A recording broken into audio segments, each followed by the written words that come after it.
안녕하십니까. 디딤 영상 시작하겠습니다. 이번 시간에는 기관계의 통합적 작용에 대해서 보겠습니다. 교과서는 32페이지고요. 학습 목표는 기관계의 통합적 작용을 신체의 생리적 변화와 연관지어 추론할 수 있다가 되겠습니다. 자, 안내 질문은 세 가지가 있는데요. 이제 마지막 질문. 격렬한 운동, 마라톤과 같은 상황에서 소화계, 호흡계, 순환계, 배설계가 서로 협력하여 세포 호흡을 지원하는 과정은 하나의 통합된 생명 시스템으로 작동한다고 볼 수 있다.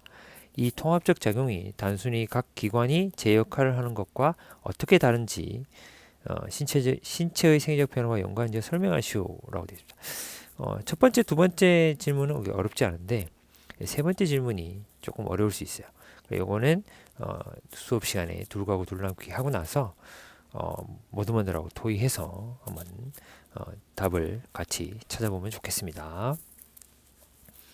자, 교과서 32쪽에 기관계의 통합적 작용이 나옵니다.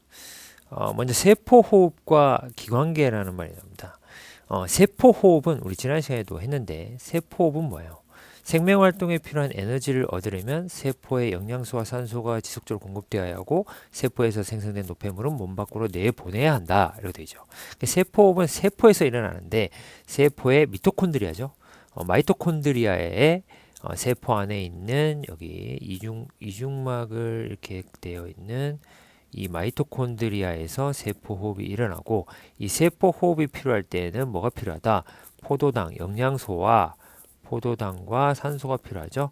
그러면 이것이 분해돼서 에너지가 생성됩니다. 에너지 생성되고 나온 노폐물이 이산화탄소와 물이 나옵니다. 네, 포도당인 경우엔 그렇고요.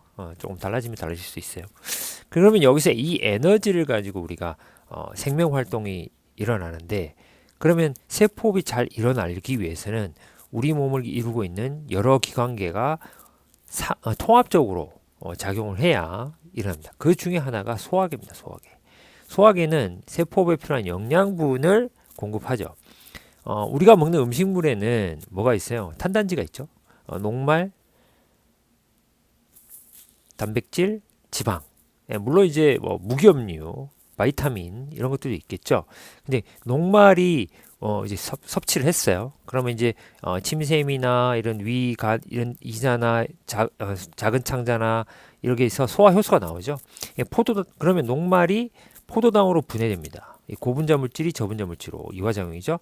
포도당으로 분해되고 단백질이 이루는 기본 단위 아미노산으로 분해되고 지방은 지방산과 모노글리세리드로 나눠져서 분해됩니다. 그러면 이 분해되면 왜 분해돼야 돼? 왜 소화돼야 돼? 이게 고분자이기 때문에 이 우리 몸속으로 이 소장에 있는 융털인데 작은 창자에 있는 융털인데 이게 모세혈관이나 암주관으로 흡수가 돼야 되는데 녹말 단백질 지방 흡수가 안 되죠. 왜? 고분자라서.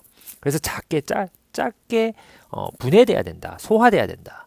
그래서 포도당, 아미노산, 지방산, 모노글리세리드로 분해가 되면 흡수가 돼요. 그런데 흡수되는 경로가 좀 다릅니다. 포도당과 아미노산은 모세혈관으로 흡수가 돼요. 예. 그 다음에 지방산과 모노글리세리드는 얘네들은 암주관으로 흡수가 돼요. 차이가 뭐냐? 포도당과 아미노산은 수용성입니다. 물에 잘 녹는 양분이에요. 얘네들은 모세혈관으로 흡수가 되고 지방산과 모노글리세리드 얘네들은 지용성 양분입니다. 기름에 잘 녹는다. 예, 그래서 얘네들은 암주관으로 흡수됩니다. 암주관은 이제 림프관으로 연결이 되거든요. 림프관으로 가서 다시 결과적으로는 심장으로 들어가요. 예. 그다음에 모세혈관으로 들어온 수용성 양분들은 결국 어떻게 돼요? 혈액을 따라서 심장으로 들어가게 되죠. 네. 순환계로 간다 이런 의미입니다. 비타민 중에도 비타민 중에도 비타민 B하고 C가 수용성이에요. 예, 이게 수용성이고 비타민 A, D, E, K가 있습니다. 요거는 지용성입니다. 예, 그러면 얘네들도 모세혈관과 암주관으로 나눠서 들어가겠죠. 그러면 이제 어떻게 돼?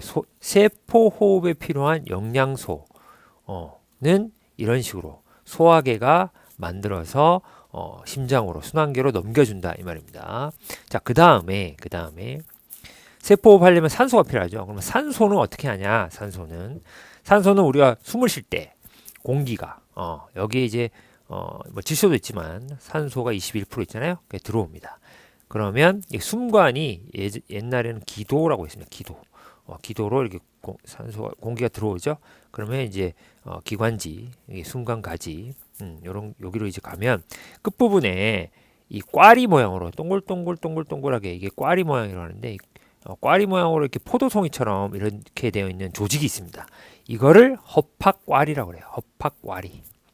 이게 허팍꽈리예요.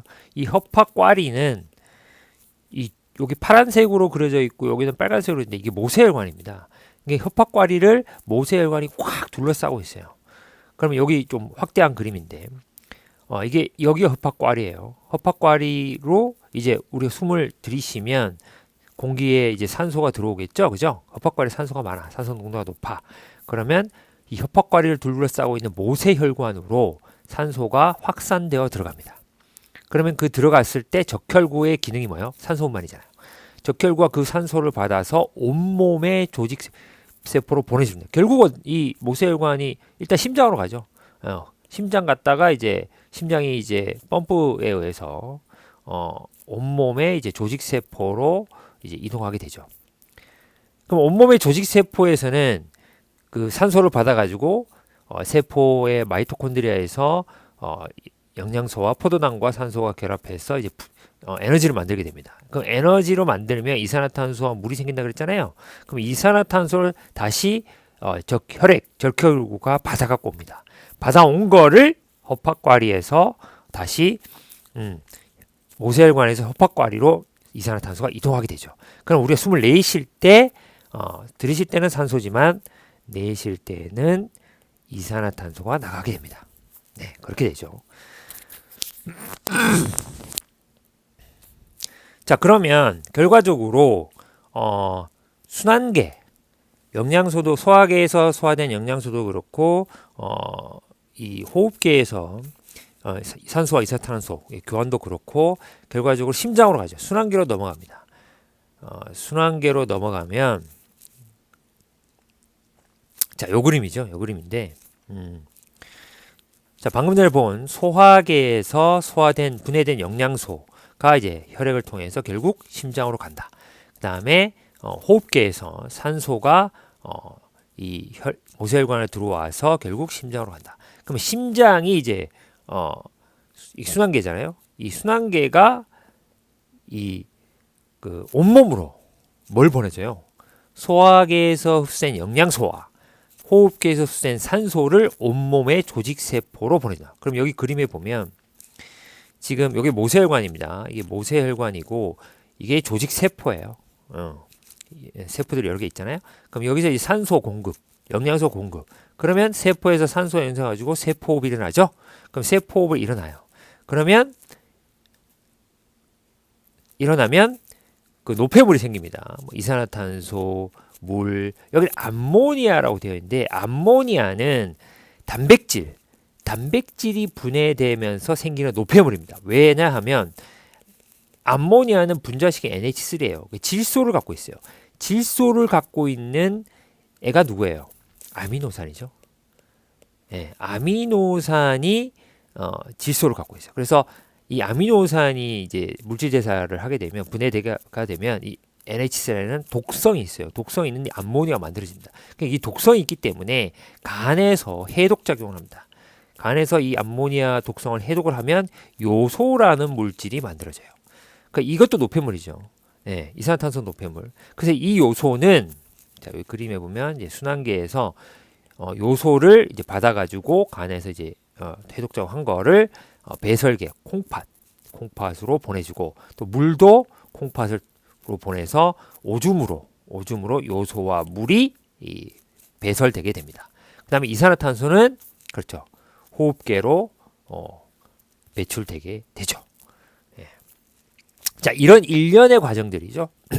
소화계, 호흡계, 배설계, 순환계가 통합적으로 혼자 따로 노는 게 아니고 통합적으로 상호작용하면서 우리 생명 활동이 정상적으로 이루어지게 해준다. 이렇게 되겠습니다.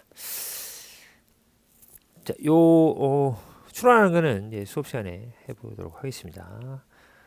자, 이번 시간에는 기관계의 통합적 작용에 대해서 살펴봤습니다. 수고했습니다.